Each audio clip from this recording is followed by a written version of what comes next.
Jack Roberto inamin kay Tito Boy ang sekreto ni Barbie Forteza at David Licauco.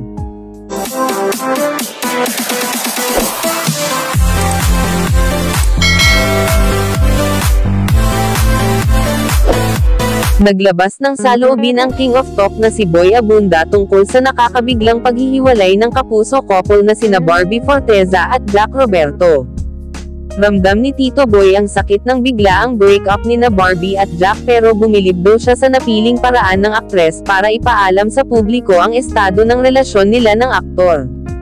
Sa episode kahapon, January 3 ng Fast Talk with Boy Abunda, binasa ng premyadong host ang official statement ni Barbie about the breakup.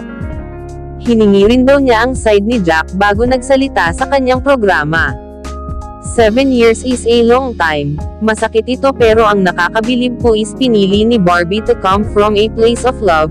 Pinili ni Barbie in that statement na ang alalahanin ko ay yung magagandang mga bagay, simulang pahayag ng Kapuso TV host. Patuloy pa niya, we shared a lot of things. She's coming from a place of love.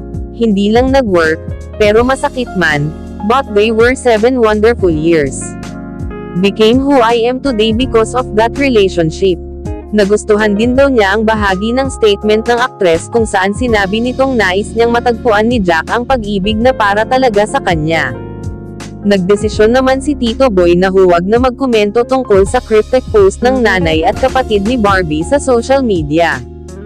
We don't want to speculate kasi ang dami-dami po sa social media speculations kung bakit po sila naghiwalay. I think we should be praying na sana'y maging maayos kasi 7 years from now, when we look back, we'll be able to connect the dots kaya pala ganun, aniya pa. I don't wanna go into that because I might be putting meaning into some things that we don't know. Hayaan natin sila mag-heal, but don't get the statement wrong, it is painful experience, pahayag pa ni Tito Boy.